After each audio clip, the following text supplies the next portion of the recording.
Kita harus mengisi hari kita dengan pertobatan, saudaraku.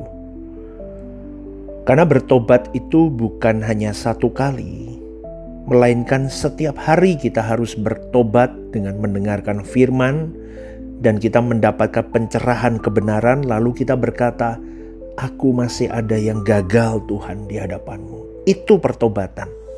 Aku masih ada yang meleset, aku mau betulin Tuhan. Karena pertobatan Kristen itu bukan hanya dari membunuh jadi tidak membunuh, berzinah jadi tidak berzinah. Mestinya orang Kristen sudah lewat dari perbuatan pelanggaran moral itu.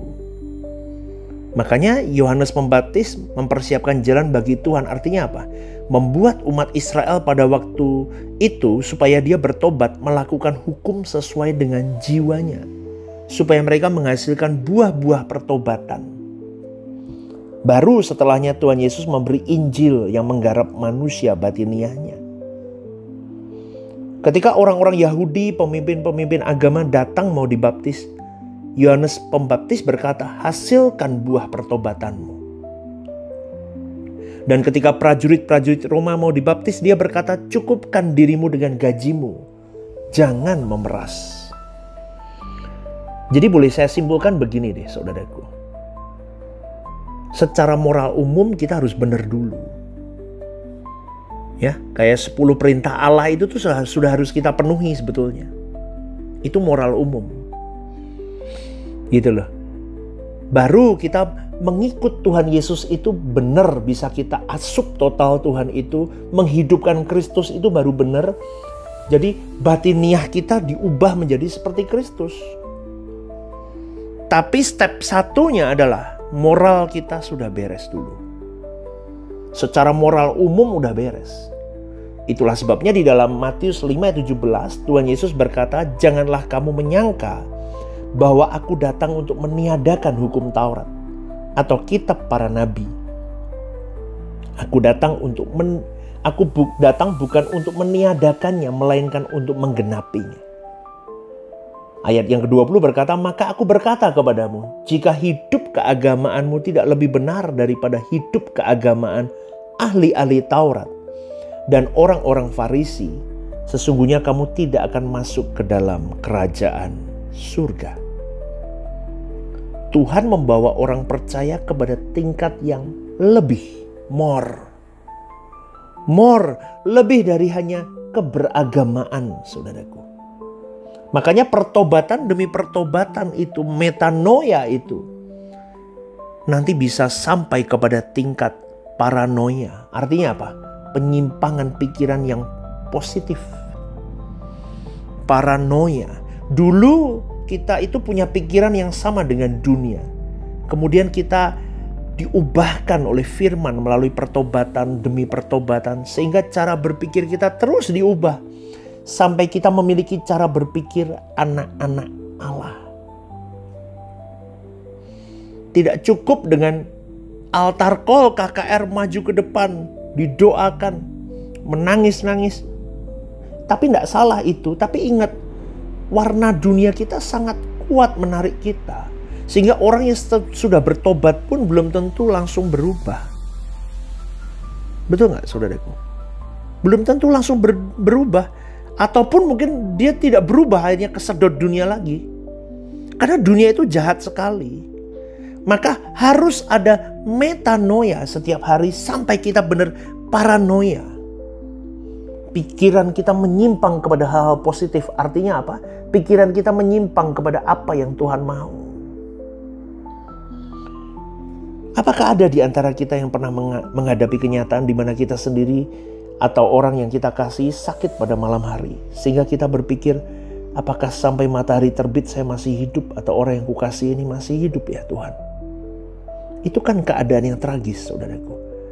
Maka sejak sekarang bertekunlah mencari Tuhan. Jangan di level abu-abu gitu loh, saudaraku. Ya bertuhan, ya berbuat dosa, masih jalan terus. Ya. Ayo, pilih Tuhan.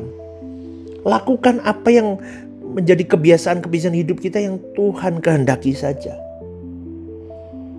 Kalau ada yang gagal, segera bertobat, karena kita tidak bermaksud mengkhianati Tuhan. Tapi sikap hidup kita yang terus tidak mau berubah, yang masih mentolerir dosa, itu menunjukkan bahwa kita tidak serius mengiring Tuhan. Kita tidak bermaksud masuk neraka, tetapi kita masih belum serius untuk sungguh-sungguh mengetahui bagaimana perasaan Tuhan kepada keadaan kita. Maka sejatinya kita belum sungguh-sungguh menjadi pengikut Kristus. Gampang, wah agamamu apa Kristen? Agama. Tapi kau belum sepenuhnya pengikut Kristus. Karena Kristen yang sesungguhnya adalah pengikut Kristus. Dia serius mau mengerti perasaan Tuhannya. Dia mau serius mengerti perasaan Bapaknya seperti Kristus. Dia mau mengerti perasaan Bapaknya. Dia mau senengin Bapaknya. Hidupnya hanya untuk agenda Bapaknya. Kita juga harus sama. Makanya baru bisa dikatakan pengikut Kristus kalau kita melakukan apa yang Tuhan kehendaki, bukan yang kita kehendaki. Dimulai dengan perubahan pikiran. Itu adalah proses transformasi, saudaraku. Dan harus berlangsung di dalam hidup kita. Harus kita alami setiap hari. Maka kita harus memetakan waktu, karena waktu adalah anugerah. Kita harus punya peta perjalanan yang permanen. Maka jadikan setiap menit waktu kita menjadi berharga untuk membangun kehidupan spiritual kita semakin dengan Tuhan. Karena dengan cara itu kita menghadirkan atmosfer kerajaan Allah dalam hidup kita, saudaraku. Coba Anda renungkan, saudaraku.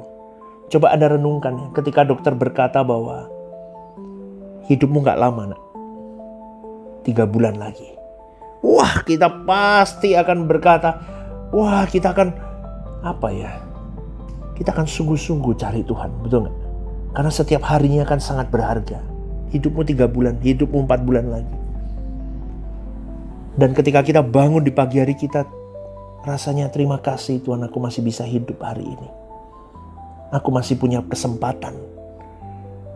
Maka kalau hari ini kau masih sehat, kau masih baik kondisimu, kau masih bisa hidup, kau masih bisa ini dan itu.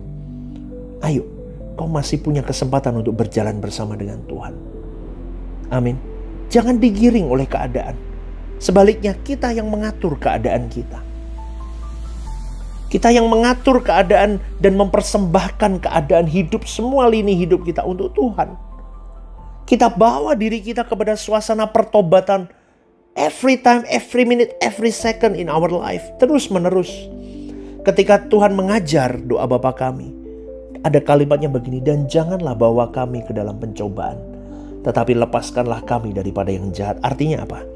Jangan kita membawa diri kita kepada situasi di mana kita bisa jatuh ke dalam dosa. Amin, saudaraku. Walaupun tidak menutup kemungkinan Tuhan akan membawa kita kepada situasi di mana kita akan dicobai dan bisa jatuh dalam dosa. Tapi bukan kita yang membawa diri kita kepada situasi itu. Hal itu merupakan ujian yang meningkatkan kualitas hidup kita. Tapi jangan kita yang membawa diri kita kepada pencobaan. Sebaliknya, bawalah diri kita kepada situasi di mana kita bisa mengalami kebangkitan rohani, spiritual, dan pertobatan setiap hari. Contohnya gimana, pastor? Jangan bawa dirimu ke dalam pencobaan. Kumpulanmu itu loh, dilihat. Sudah tahu kumpulan si A itu kumpulannya. Satu komplotan itu suka gosip. Kamu jangan masuk ke situ.